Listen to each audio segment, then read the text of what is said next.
Hi everyone, hope you are doing well from wherever you're watching this channel, depending on your time zone. Now, the Kitui East Member of Parliament, Nimrod Mbai, has been trending on social media for assaulting the Kenya Power staff live on camera. And for those who have been following this story, it is emerging clear that the Member of Parliament had an illegal connection of electricity to his home. But what made the Kenya Power staff to go to that area, it was because of the numerous complaints that was coming from the residents who were connected to that line of electricity.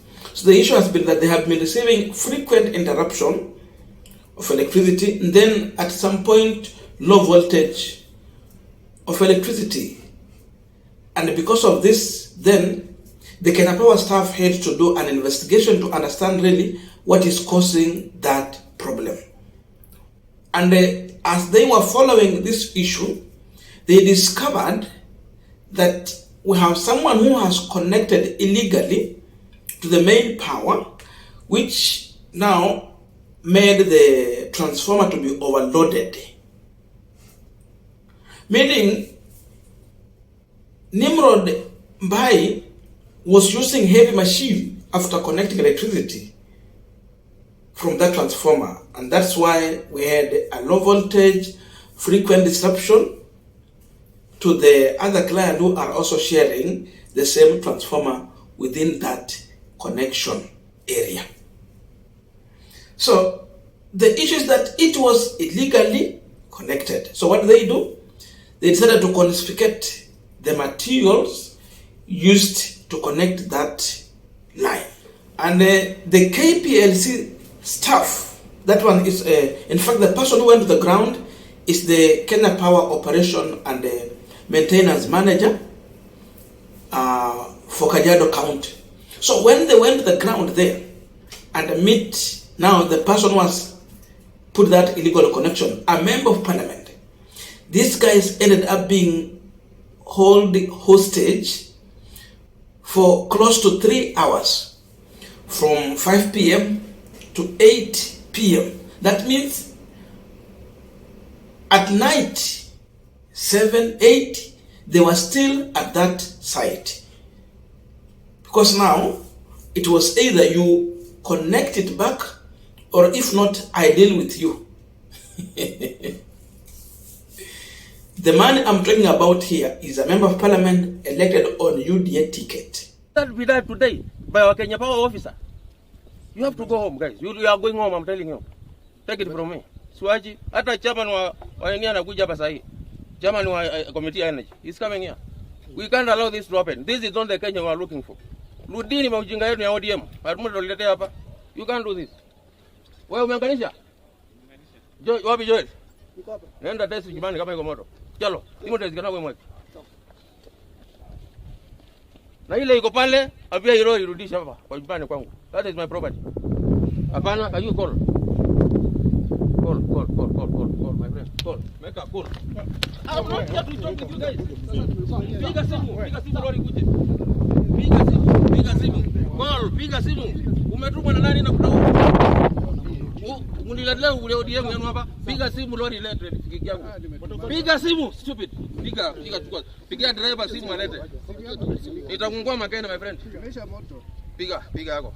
Ambia driver lete rafiki yangu hapa. I'm not here to play around with you. Haraka sana. Hai, president yaseme alafu mkuje mubadilishe. Nyinyi ndio nani? Rais akasema yeye mwenyewe, ukipanda mtu ameunganisha stima, wekea mita. Wewe ulisikia?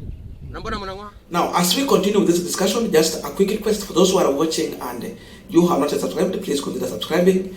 To our returning subscribers, I must say thank you so much, and again to all our viewers, please give this video a thumbs up.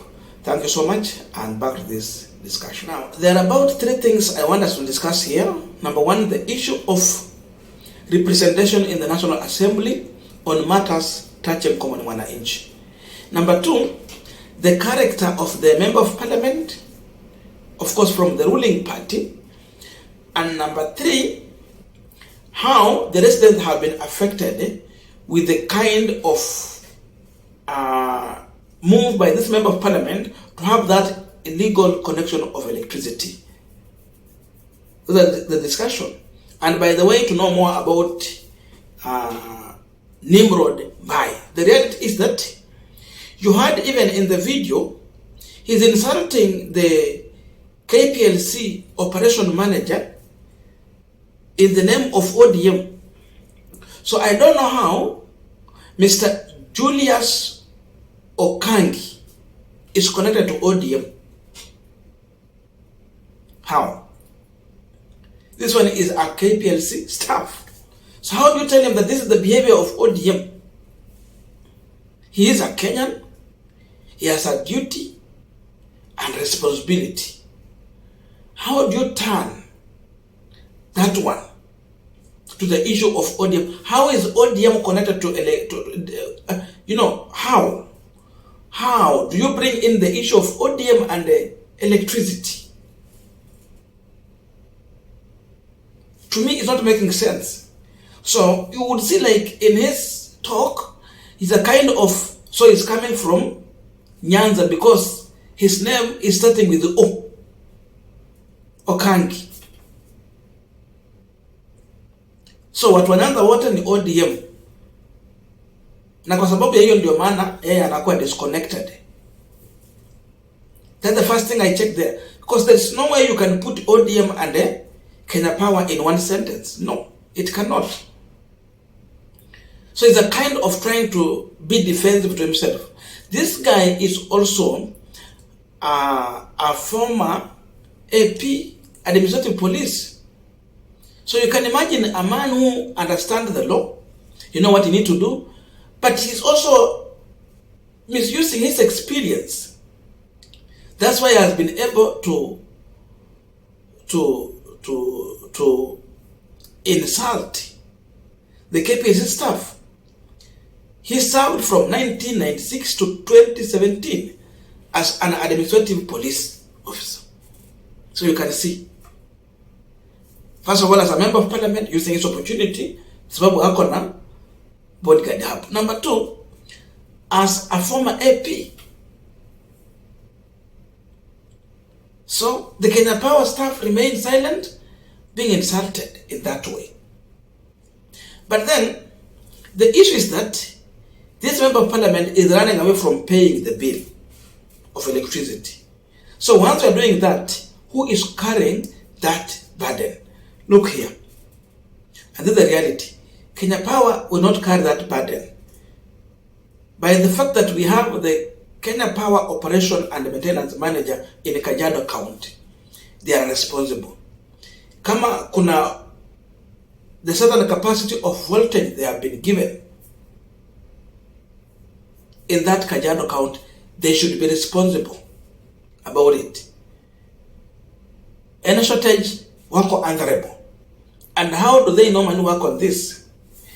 The residents within that area, without knowing, they are paying for electricity that Nimrod Mbai is using. So, in as much you would want to assume this, be aware that you are paying all of this, all of that losses that Kenya Power will incur. They normally spread it across within that area.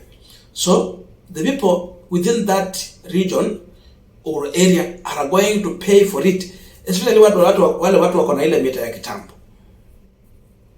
Mnalipia. Hao ndo wanabeba the big burden about this. So, he connect illegally, then use it to an extent of even abusing it. Sababu pale utaconnect paka machine ya kufua, kila kitu. Because you are not paying for anything. It's illegal, you don't have even a meter. So you abuse it literally. But the people who are carrying the burden are people from that very same area. So you might assume it, but it's affecting you in the same area.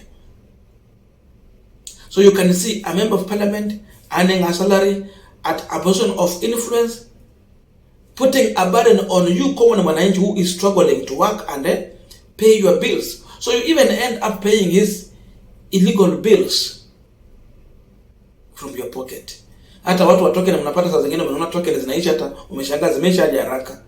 They are trying to cover up the other losses that have been incurred because of illegal connection kama hii ya Nimrod Mbai. Nimrod Mbai is sitting in the National Assembly where he has a chance to discuss matters touching on Kenyans. If he has problem with the high cost of electricity, if he's not happy with the current tariffs, why shouldn't he come with a legislation or a bill to deal with this issue? Instead, when Ruto is putting everything expensive, these are the people who are rubber stamping it. They go and rubber stamp everything. So it's like what Jalang was doing, of course. Umeenda kwa parliament, wamesema wanaongeza bei ya mafuta. Wewe umesupport that. Then after that, you go to the village to start pretending like you want to help people wapande gari na uwalipie. It's stupid. Same thing Mbai is doing here. It sounds so stupid when you support imperative taxation bill which intend to impoverish people. Then you come here, you want to have an illegal connection which will end up draining the other residents there, their pocket, because of your own interest. You make it high, you support impunity. Then you come and want to evade and again put burden back to the people. That is exactly what is happening here. So how is he using his opposition? He has a position as a member of parliament, abuse it to please William Ruto. Then you end up doing such kind of activities and behavior in your area. In fact, he's talking about the residents there getting connection. The line is going direct to his home. He has not connected to any other individual. Why is he bringing in the issue of the residents there? It is high time Kenya Power to come and protect their staff. The UDA member of parliament, Nimrod Mbai, must be arrested. He must be charged with assault. He has a case to answer. And this is a behavior of UDA party. Napata kule watu wengine, ukienda unapata Selemana Sosoro mtu wa kupigana. Didmas Baraza mtu wa kupiga watu. Ukienda Bwana Kalwala alikuwa anapiga watu. Kakamega. So ukijoin UDA, you join team kupiga watu. So wananchi, they will always suffer in the hands of people from UDA party. This is the character of UDA. So that's the face of UDA party.